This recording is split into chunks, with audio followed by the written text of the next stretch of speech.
Hey guys, it's Troy, and it's another pet mail day. I always get excited when the dogs bark and my motion detectors outside go off, and I have a package waiting for me with a mailman standing there. Pretty cool, huh? Well, I want to share with you one that I didn't exactly get today. I actually got it several days ago, and I got it from Antique Digger. I've talked about him a bunch here on this particular channel. So if you ever talk to Greg, antiquedigger.com, certainly let him know that you heard about him from here on my channel. But I bought a lot of vintage pens from Greg, and here is one I wanted to share with you right here. And yes, I'm going to whip out my Rhodia dot pad, and I'm going to rip out the page that I had from the last time I did that. I forgot to do that. But Waterman. You guys know that I enjoy Waterman pens. I got a bunch of Waterman CF pens, cartridge fillers from the 1950s, and this is another one of them. This one has a gold nib on it, and of course it's got the bifurcated clip that is so prominent on Waterman pens. Waterman had this design that was nice and sleek. Usually what you see, you don't see this moire or moire pattern on their Waterman pens for the CF models. This particular one, you can see that that light just dazzles off from it. So it's all silver, and it's got a lot of lines and, you know, kind of shimmery looking.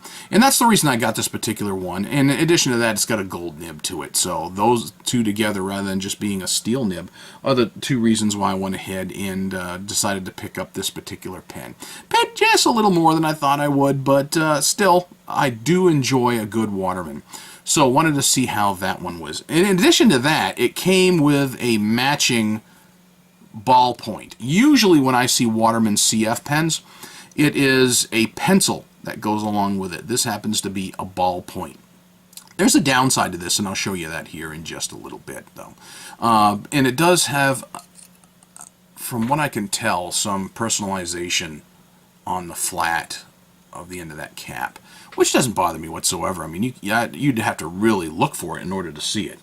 But anyway, this particular pen, I've enjoyed using it thus far. It does have a very typical Waterman CF long, if you like a nice long section in which to grip, and it's pretty cool. And of course, you've got, in this one, it comes with a converter. Now, these converters are nothing more than an aerometric bag. So you've got like a bladder in here, much like you would an ink sac on a normal lever filler. And then you've got this little squeeze bar. And I'm not going to do it right now because I did ink it up already. So I don't want to squirt ink all over here on my desk. So, you know, these converters, minimum $25. I've seen them upwards to $40. And if you can find them. I've got a bunch of CFs here in my drawer, and I've been looking for some of these in order to use them. But you know, when I went to go buy them, they were out of stock, and if I did find some, the price was jacked up. So I've been using cartridges to put in these, and you can just take this right out and pop in a regular cartridge if you so choose. But it is a detachable converter. So that's another reason I went ahead and bought this particular pen. So for, you know, it's a $25 value minimum. So for that, okay, I can deduct that, let's say, from the price of what the pen was offered for and consider it more of a bargain, probably. So anyway, let's go ahead and give a quick write with it. And let's take a look at how the 1950s Waterman CF. And like I said, this one does have a gold nib. Usually the nibs are steel on a lot of them that I've got here, and so you're going to get a little more variation out of this than you do the typical CF with some pressure on it. And here's something else I'm going to tell you. They do tend to write a little bit on the fine side. This one is no exception, but this one I found writes much better on a nice Rhodia pad than it does on, let's say, your normal notepad. So you got just a little bit of scratchy feeling on that, and I went ahead and I smoothed just a hair on this particular pen, and it does write a little bit better on regular, like, photocopy paper is what I use a lot at work. So I did a little bit of nib work on it, and it helped just a little. And but it writes very smoothly on if you're going to use like a Rhodia dot pad. So I was happy with that. And I put in this particular pen. Somebody gave Matthew a bottle of ink, some Nemesine, and this is the Pleiades Blue Black. And I went ahead and I borrowed some of Matthew's ink and filled up this pen with that. So this was the Nemesine ink. Blue Black. So that is the fountain pen part. When you go to post it, it will go on, but I can tell you from experience, because I've used this an awful lot since I've got it, it will easily start to come off. So probably won't be posting that, but it does snap nice and tight here. Now, as far as the ballpoint pen, I have not used Waterman ballpoints. Certainly not from the 1950s. So, but I do like the fact that it matches. Now, something that I found, here's the deal. These ink cartridges for the ballpoint are no longer being sold. This one doesn't write anymore, so I've got to come up with another one. But they don't sell them anymore. But you see, it's just basically a thin, dart-looking cylinder with a flared end.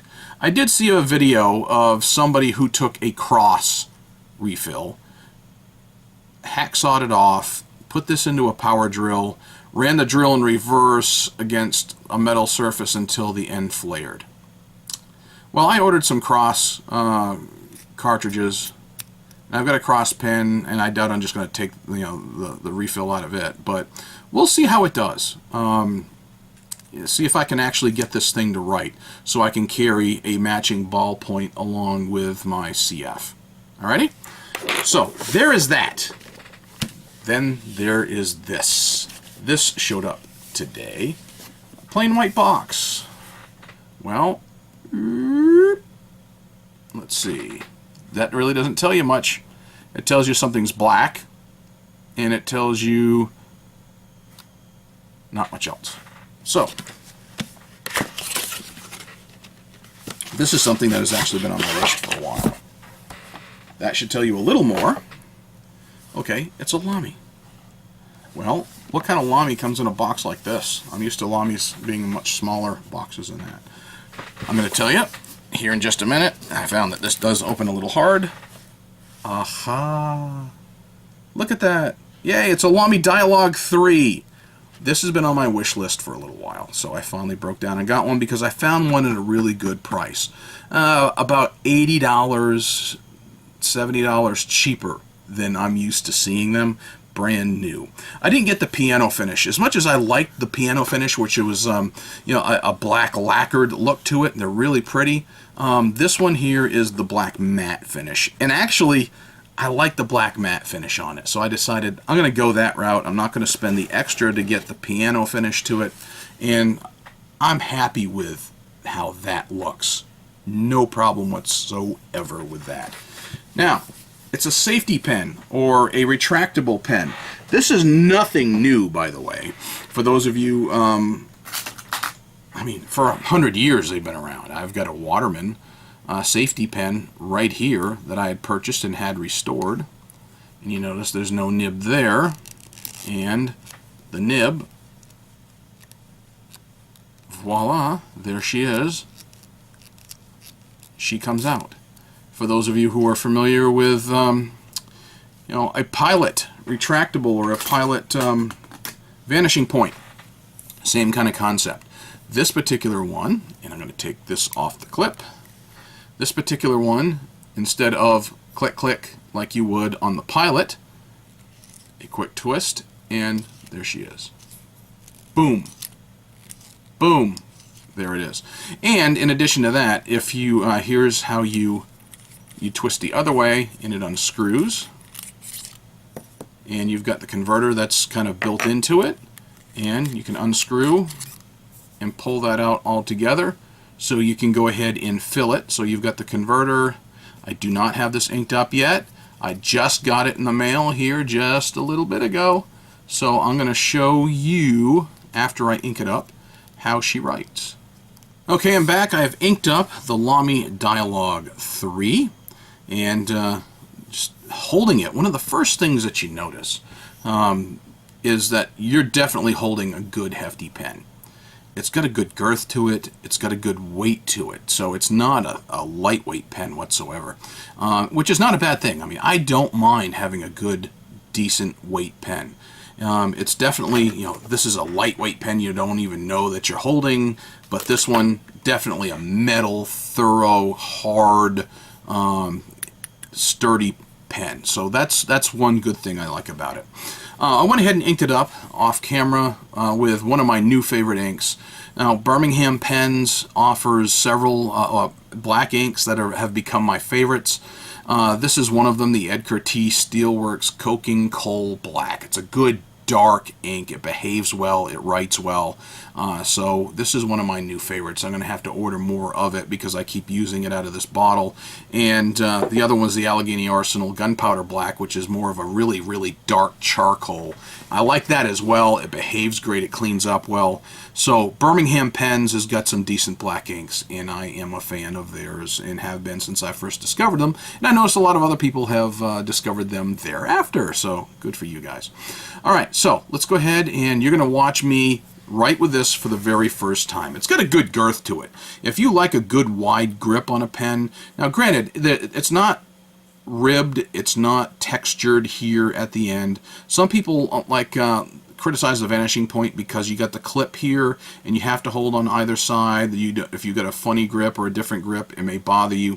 I do the typical triangular grip because I went to school when they actually stressed penmanship and how to hold pens and pencils and write with them correctly. So that's nothing new to me, and that's how I've been holding pens for, what, 45 plus years. So, all right. So you're going to see for the first time as I'm writing with it. This is my very first use of the Lamy Dialog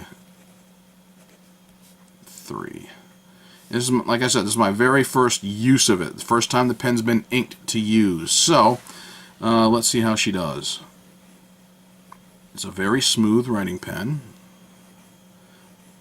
I haven't done anything to the nib. Like I said, this is the very first time I'm putting pen to paper. And I see it's got a few skips on it.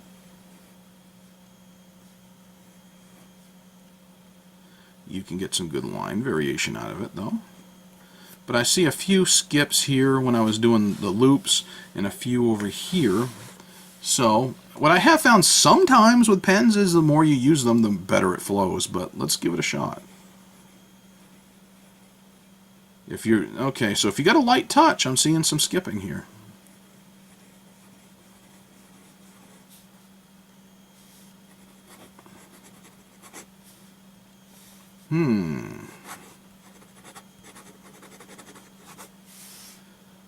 Yeah, just a little bit of skip in around here. So that's very interesting. You're seeing it as I'm seeing it for the very first time. That's part of doing these videos and kind of the reason I do it. So there's no real bias and there's no monkeying with stuff before you get to see it like I do. So yeah, some skip there too.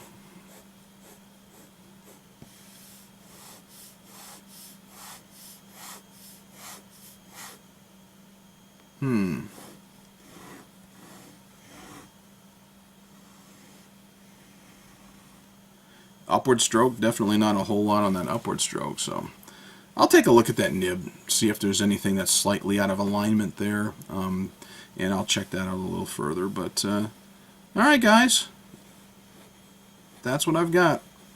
My latest toy is the Lamy Dialog 3. Hey, just a quick update on the Lamy Dialog 3. I went ahead and I took a look at the nib since I did the initial recording of the unboxing and inking and initial writing. And the nib actually looks pretty good. So it looks to be perfectly in alignment. Doesn't appear to be any issues with it.